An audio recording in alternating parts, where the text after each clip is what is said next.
Hey folks, David Stewart here. Hope you guys are having a fantastic day. Time for the review and analysis of Dune Part 2. I realized I published the Substack article on this and I didn't make a video out of it. It'd be roughly the same ideas, but if I'm just talking to a camera, new things will come out, so hopefully this will be worth your time. The long and short of it is that Dune Part 2 sucks. And it sucks mostly because of the story. In fact, it fits into the big Hollywood pattern that I've seen at this point for a decade, which is that the audiovisual experience is excellent, but the story is trash. And in this case, the story is trash for a couple of big reasons, but the biggest one is changes from the book, which undermine all of the elements of the story working together to produce a coherent ending, as well as the casting and finally the bad exposition. This was a problem in Dune Part 1, and it's an even bigger problem in Dune Part 2, is the lack of exposition. David Lynch, in much shorter runtime, was able to explain what the spice does and why anyone cares about it. But in almost 6 hours of Denis Villeneuve movie, you don't actually know why anyone gives a crap about the spice. This is a major oversight, and I realize a lot of fans miss this because having read the books or seen the other movies, you know what the spice does. But in this case, there's no exposition on what the spice really does or why it matters to the galaxy. There's no spacing guild. Mentats exist in a couple of scenes, like in the first movie, but they're never explained why they're there. All the backstory, all the richness of the setting, you know, the Butlerian Jihad, all that kind of stuff is just missing. It's missing in action, and so we don't really have a good idea of why anyone's motivated to care about the spice in Dune. That's a major problem. Now, before I get to that, let me talk about the really good things in the movie, which was this audiovisual experience. And Dune Part 2, like Part 1, is really interesting as far as the audiovisual experience goes. If you were to take each element of the movie on its own, I would say I don't like it. That is, the production elements. I don't like the score. I don't like the visual style. I don't like the cinematography. However, the visual style is appropriate for the planet Arrakis. The score fits with the overall workings of the movie, the overall aesthetics of the movie. It fits very tight with him. It's a score that really treads in on the ground of sound design. And indeed, the sound design where I could listen to individual sounds and say, those are really annoying, they work. Although I did get a little bit tired of the super loud, farty sub-bass noises whenever a machine shows up. First time I heard it, I was like, that's cool. Like the ninth time, I was like, I'm done with the farts. I'm done with my subwoofer farting at me, okay?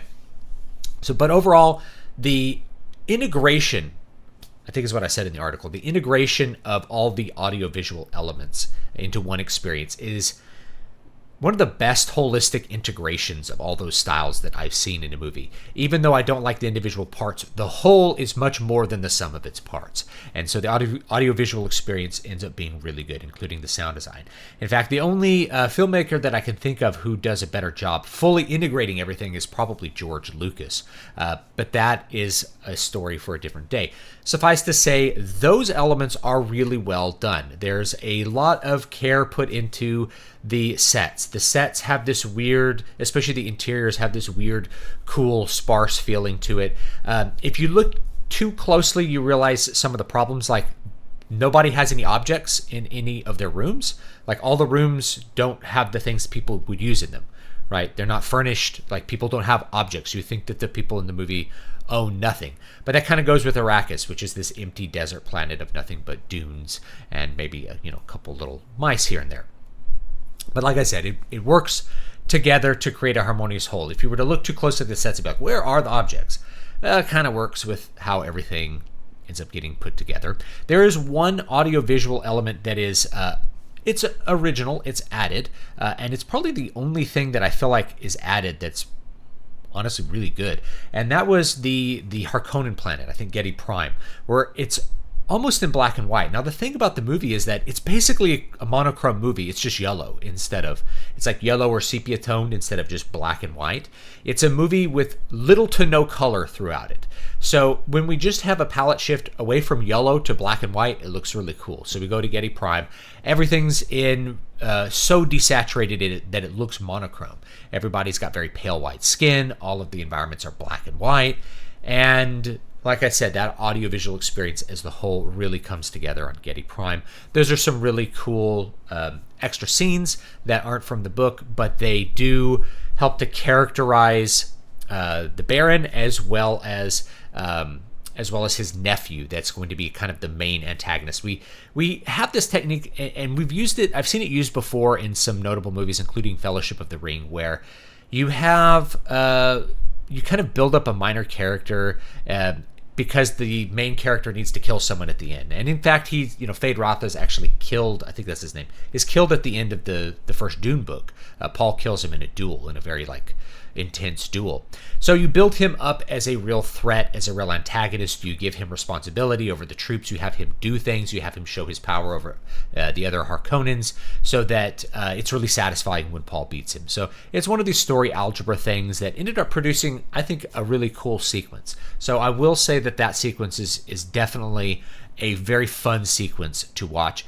And it also exists to sort of barely give a tiny bit of exposition on the Bene Gesserit witches and what their aim is, but it doesn't give you enough information on the Kwisatz Haderach, or however you want to say it, to really understand all of their motivations. And this, I'm going to transition into the story elements here. The story, like I said, is probably the worst thing. The glaring and horrible error of the first movie is only amplified further here in the second movie, and that is the casting. This is some of the worst casting that I can think of in a Hollywood movie. Timothée Chalamet may be fine in some other movie, but he is not a good Paul Atreides. He has no charisma. He's just a dead fish on screen. He's completely wayfish. He whispers his lines. He's totally effeminate. He's just a terrible choice for what should be a heroic and charismatic character, and that character needs to be heroic and charismatic for the plot to actually happen. Okay, so people have pointed out, I think on the Substack, they're like, Frank Herbert was, very... He was very cynical about religion. It's like, that's great, but the characters aren't.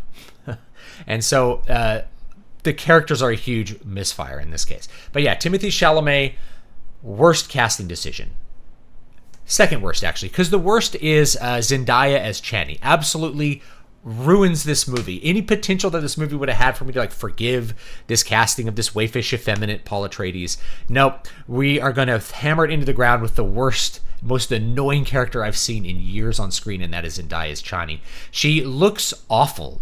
They just shoot her in a way so she's never attractive looking at all. And you look at other photos of her and you're like, I know she has the potential to not look bad, but she looks really bad in this movie. It's like the bad costume, the bad framing of her face, the bad hairdo. She looks bloated, like she just ate a whole ham and drank like a gallon of water. She just looks awful in the movie, but that's just the start, right? Because she hates Paul. She's supposed to be Paul's wife and lover of his his Fremen wife, and bear his children in future books, right? And she's got him all the way. She's number one believer in Paul. No, she actually hates Paul in this movie. I don't know why she ends up with him. She's constantly saying bad things to him and about him, and constantly crying and upset about the things that Paul does. She's extremely cynical about religion, which she exists. Maybe my idea is she exists as an insert for Denis Villeneuve, who's probably agnostic because everyone in Hollywood likes to think that they are. They just subscribe to a different cult, in my opinion. But she exists to be cynical about religion and to basically be an insert for the opinions of the filmmakers. And it's awful. It's a bad reason to do that. The reality is that the entire plot of the first Dune book works because people are religiously motivated in the book. So if it's a cautionary tale about being religiously motivated, hey, maybe that's what it is. But the point is, the characters actually care about religion.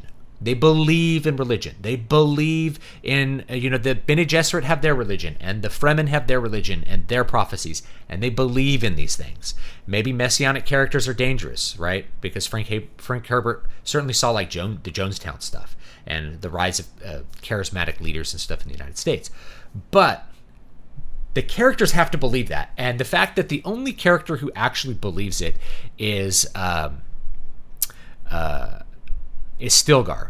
Yeah, it's Stilgar. That's right. So Stilgar is the only one who believes it, And because Stilgar is the only character who believes it, it just doesn't work. Like, the plot doesn't come together or work. Even Paul's mother is like, let's use the Fremen. Even Paul has a really cynical view of religion. He's going to manipulate the Fremen into doing what he wants in order to exact revenge on the Emperor and things like that. And so, yeah, it just doesn't work. Chani exists.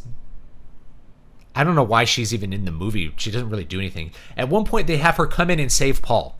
So she comes in. Paul has drank the water of life, which is like this blood of the baby, the baby sandworm.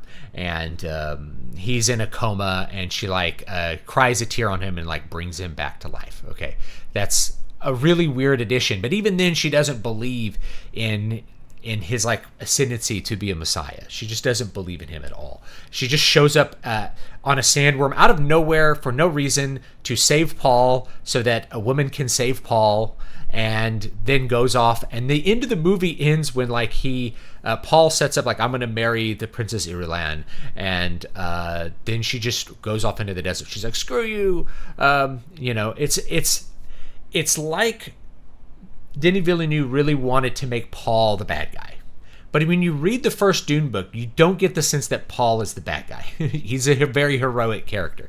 That kind of stuff, the flaws of his thinking, that comes in later books. That's for the next movies that you're going to do.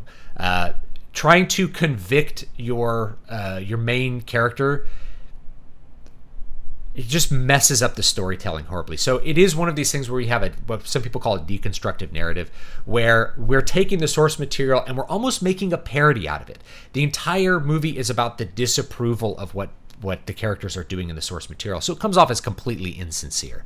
When you finally get to the Emperor, you still don't have any understanding of his motivation for wiping out the Atreides clan. You don't know why he did it. He gives this very, very badly written line that's like, I did it because he was weak. Christopher Walken, also a bad casting choice. It's hard to find good casting choices in this. Maybe Javier Bardem as Stilgar. I think he was good, but he just he can really carry a scene, and he tends to dominate other actors when he's in the scene because of his on-screen charisma is very powerful. Right. What we needed was a younger actor that had a lot of charisma to be Paul Atreides. It doesn't work with Timothée Chalamet. And of course, the movie ends with this kind of unexpectedly, I think he was trying to make Paul seem like a bad guy, but he just seems badass unintentionally for the ending. So the meta of the ending is Paul gathers up the Fremen to go and conquer the universe, which is pretty badass, while his... this is awful to say. His mulatto girlfriend runs off into the desert and he marries the blonde princess. Okay. That's the ending that you get. Now, that's pretty different from the books, right? The books, it actually kind of settles things that are happening in the planet. It's not like all of the other planets are coming in to fight above the planet now. How did they get there? Well, since we left the whole spacing guild, one of the big reasons why anyone cares about the spice, because we left that out of the movie. Yeah, we can just have all the other clans. We can have all the other high houses just teleport into Dune to have a war above it with the Fremen or whatever. And that's how the movie ends. So this isn't a resolution. This is an anti-resolution. So it's one of the worst movie endings that I've seen from a storytelling perspective. And it's one of the unexpectedly, unintentionally most based endings from a meta perspective, where Denis Villeneuve's really trying to make Paul seem like a bad guy, and he just seems really badass. And that's just how it ends up happening. I think it's an unintentional thing from his perspective. So overall, it's thumbs down for me. I would say that if you look at the audio-visual experience as a holistic experience, that's a 9 out of 10. It's really good, other than too much farting noises for the machines. Here's a machine. Okay, I get a little tired of that sound. Okay, but otherwise it's good. I will say the mix is better for part 2, at least watching it at home. Everything's really clear and audible. The dialogue's much more audible, including the wayfish, Timothée Chalamet. The problem with the story's like a 4 or 5 out of 10.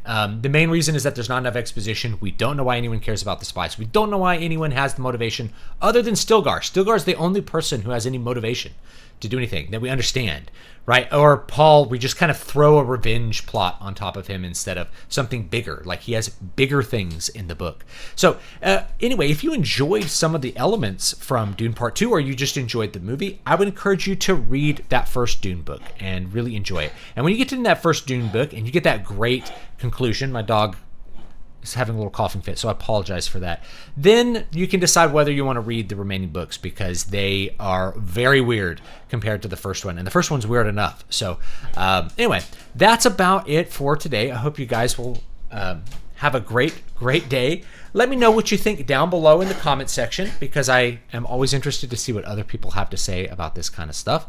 And yeah, that's it. Maybe there's something from the Substack article I didn't put in this one. I can do like a by the numbers analysis a little bit later if you want me to break down like every single element and talk about why it's bad. The big downsides are the casting, the characters, the no exposition, and that ruins all the setup for the plot. It just comes off as nonsensical. So anyway, guys, let me know what you think, and I'll see you all next time.